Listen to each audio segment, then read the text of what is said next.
सात संगत जी प्यार से कहना धन निरंकार जी।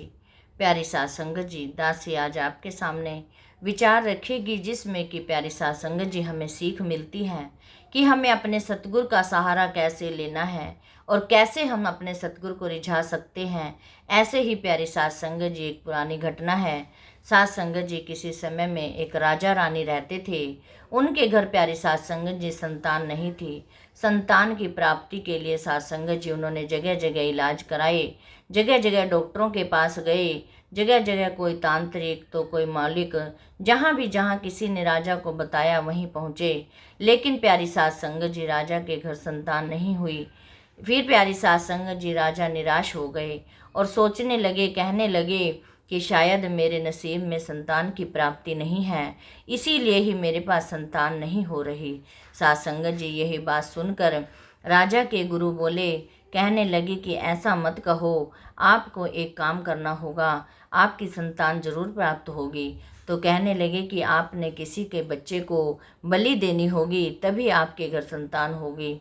सात संगत जी गुरु की बात सुनकर राजा निराश हो गए और कहने लगे कि ये तो मैं काम नहीं कर सकता, ये तो कोई धर्म नहीं कहता, ये कोई नहीं कहता कि मैं किसी के बच्चे की बलि दूं और फिर मैं अपने सुख की संतान की सुख प्राप्ति करूं।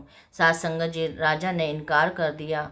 लेकिन सात संगत जी जो प्रजा थी वो अपने राजा के नतमस्तक होकर कहने लगी कि नहीं राजा जी, ये तो आपको हमारे लिए ही करना होगा। आप चाहे हमारे लिए कहो और चाहे अपने लिए, लेकिन राजा जी आपको ये तो करना ही होगा। सात संगत जी प्रजा की माननी पड़ती है राजा को, इसीलिए प्रजा की बात मानकर राजा ने हाँ कर दी। और सात संगत जी पूरे गांव में होका दिलवाया कि राजा के घर संतान होने के लिए एक बच्चे की बलि देनी है। जो भी अपना बच्चा देना चाहे वो दे सकता है। राजा उसके बदले में उसको बहुत सारा धन देगा और घर उसका धन धान्य से भर देगा। सात संगत जी वहीं पर उसी गांव में एक किसान रहता था। उसके 6 बच्चे थे। सात संगत जी 5 बेटे। सात संगत जी बहुत ही अच्छा खेती बाड़ी का काम संभालते थे। लेकिन सात संगत जी जो छोटा बेटा था वो इतना काम नहीं करता था और सात संगत जी जो थोड़ा बहुत काम करके वो अपना सेवा भक्ति में लगा रहता था। सात संगत जी उसके माता पिता उससे बहुत परेशान थे कि सारे 5 के 5 बच्चे काम करते हैं, लेकिन एक निकम्मा हुआ है जो कि अपने काम में ध्यान नहीं बटाता और भक्ति में ही लगा रहता है। प्यारी सात संगत जी, लेकिन उनको ये नहीं पता था कि भक्ति का आश्रय क्या होता है, भक्ति का क्या मिलता है। सात संगत जी उन्होंने अपने बच्चे का नाम उनको लिखवा दिया और कहने लगे कि हम अपने छोटे बच्चे को दे सकते हैं। सात संगत जी जो होका देने वाले थे उन्होंने राजा जी को बताया कि फलां फलां किसान रहता है, उसके 6 बेटे हैं, वो अपने छोटे बेटे को बलि पे चढ़ाना चाहते हैं। सात संगत जी वो उनकी बात सुनकर राजा हैरान हो गया, क्योंकि सात संगत जी राजा नहीं चाहता था कि कोई बच्चा बलि दे। सात संगत जी राजा ने तो ये नहीं सोचा था कि कोई माता पिता अपने बच्चे की बलि देने के लिए तैयार होगा। इसीलिए प्यारी सात संगत जी राजा एकदम हैरान हो गया कि ऐसा कौन सा पिता है, कौन सी माता है जो अपने बच्चे की बलि चढ़ाना चाहती हैं और धन धान्य को प्राप्त करना चाहते हैं। सात संगत जी उन्होंने उसका नाम बताया और फिर प्यारी सात संगत जी उन्होंने कहा कि उनको कह देना कि इस तारीख को लेकर बेटे को लेकर आ जाएंगे। सात संगत जी ये संदेशा पहुंच गया और सात संगत जी जो तारीख हुई उसी पर वो अपने बेटे को लेकर राजा जी के पास आ गए।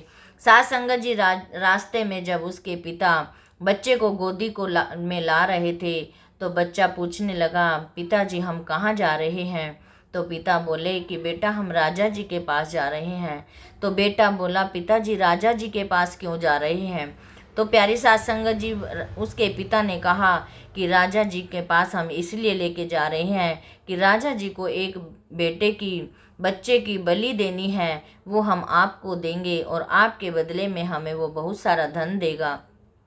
सात संगत जी बच्चा अपने पिता की तरफ देखता ही रह गया कि मेरी कोई वैल्यू नहीं है, मेरे पिता को तो धन धान्य चाहिए। सात संगत जी वो बोल कुछ ना सका, लेकिन देखता ही रह गया। सात संगत जी राजा जी के पास पहुंचा तो वहाँ पर पहुँचा तो राजा भी उसको देखकर हैरान रह गया कि इतना सुंदर, इतना सुशील बच्चा कि आप इसको देना चाहते हैं। कि बड़ा निराश हुआ राजा प्यारी सास संगत जी कि मेरी प्रजा में एक ऐसा इंसान भी है जो जिसको अपने धन धान्य से प्यार है, अपने बच्चे से नहीं है। सास संगत जी लेकिन वो प्रजा के अधीन थे, तो उन्होंने उनका प्रजा का कहना मानते हुए उन्होंने उसको कहा कि बेटे आपकी कोई आखिरी ख्वाहिश है।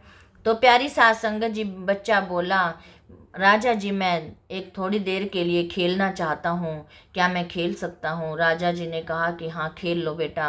प्यारी सास संगत जी बच्चे ने थोड़ी सी वहाँ से मिट्टी इकट्ठी की, उसकी 4 ढेरियाँ बनाई।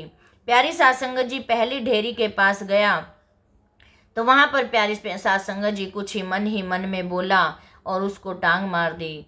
सास संगत जी फिर दूसरी ढेरी के पास गया, उसको भी वहाँ पर कुछ बोला और दूसरी को भी टांग मार दी।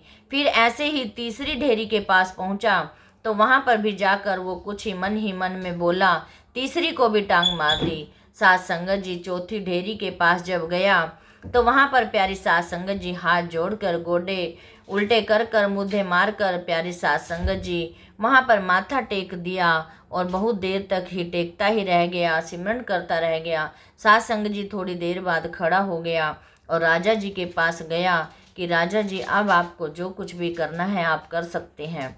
सास संगत जी राजा जी कहने लगे कि मैं अपना तो वचन निभाऊंगा, आप पहले ये बताओ कि आप ये कौन सा खेल खेल कर आए हो? हमें तो आपके खेल की समझ नहीं आई। आपने मिट्टी उठाई, 4 ढेरियां बनाई, उनको टांग मार के आ गए हो और एक जगह हाथ जोड़कर गोडे मुद्दे कर कर आप नतमस्तक होकर आए हो। ये इसका कौन सा खेल खेला है आपने? तभी प्यारी सास संगत जी बच्चे ने बहुत ही अच्छा जवाब दिया। प्यारी सास संगत जी वहाँ की सारी जो प्रजा थी हैरान हो गई। राजा भी रोने लगा। ऐसा उसने क्या कहा कि प्यारी सास संगत जी बच्चे ने कहा कि यह पहली ढेरी मैंने अपने माता पिता की बनाई, क्योंकि बच्चे को अपने माता पिता पर बहुत भरोसा होता है। जब बच्चा पैदा होता है तो एक माँ के दूध से ही लगता है, दूसरा उसके पिता का सहारा बनता है। प्यारी सास संगत जी मैंने ये माता पिता की ढेरी बनाई थी, क्योंकि जो कि माता पिता ही मेरे सहारा थे। लेकिन सास संगत जी मैंने ये देखा कि मेरे पिता तो मेरा सहारा बने ही नहीं, पिताजी ने ही तो मेरा मोल भाव कर डाला। तो प्यारी सास संगत जी माता पिता ने भी मेरा यहाँ साथ नहीं दिया, तो इसीलिए मैंने पहली ढेरी माता पिता की थी उस पर लात मार दी। सास संगत जी दूसरी ढेरी मेरे सगी संबंधी की थी, जो कि प्यारी सास संगत जी यारे प्यारे यार दोस्त होती हैं। सास संगत जी वो भी यहाँ तक नहीं पहुँचे, उन्होंने भी वहीं से ही अलविदा कर दिया। सास संगत जी तीसरी ढेरी मैंने राजा की बनाई, क्योंकि सास संगत जी जो भी गांव का शहर का जो भी राजा होता है वो प्रजा पर कोई भी दुख आता है तो राजा ही संभालता है। लेकिन प्यारी सास संगत जी फिर कहता है मैंने सोचा कि मैं तो राजा के हाथों से ही बलि चढ़ने जा रहा हूँ, तो मैं किसके लिए इस ढेरी पर क्या करूँ? इसने भी मेरा कोई साथ नहीं दिया, राजा ने भी मेरी कोई नहीं सोची, वो भी मुझे अपनी सुख की प्राप्ति के लिए मुझे बलि देने जा रहा है, तो राजा ने भी मेरा कोई न्याय नहीं किया। इसीलिए मैंने तीसरी ढेरी को भी टांग मार दी और कहने लगा कि ये चौथी ढेरी मेरे निरंकार की है, जो कि मैंने इसको ही गुरु माना, इसी को सतगुरु माना, इसी ने मुझे भगवान माना कि मेरा तो यही है कि जो भी आपने करना है मेरे साथ वही करना, जो आपको अच्छा लगे वही करना, मैं आपके भरोसे हूँ। प्यारी सास संगत जी तो राजा ने जब ये इतनी बड़ी उसकी बात सुनी, राजा ने उसको उठा लिया गोद में और एकदम रोने लगा। कहने लगा कि मैं इस इतने अच्छे, इतने सुंदर सुशील बच्चे की, इतने ज्ञानवान बच्चे की, इतनी धार्मिक बच्चे की मैं आज बलि देने जा रहा हूँ।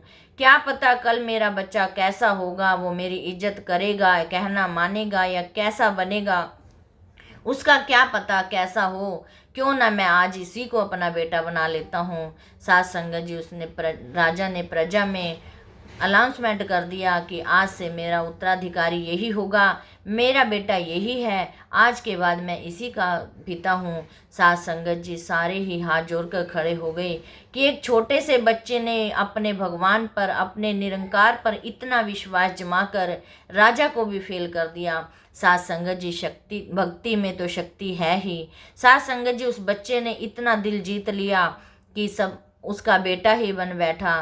साथ संगत जी, आओ साथ संगत जी इस निरंकार से जुड़े रहें, सेवा सिमरन सत्संग करते रहें। साथ संगत जी दासी को भी यही सुमत देना, यही बख्शिश देना कि दासी भी सेवा सिमरन करते हुए अंतिम श्वासों तक दातार के चरणों में लगी रहे, सतगुरु के चरणों में लगी रहे, सतगुरु के वचनों को मान सके। साथ संगत जी दासी इन्हीं वचनों से इजाज़त चाहेगी। साथ संगत जी दासी के इस चैनल को सब्सक्राइब जरूर कर देना। साथ संगत जी दासी को सब्सक्राइब की बहुत ज़्यादा ज़रूरत है। साथ संगत जी प्यार से कहना, धन निरंकार जी।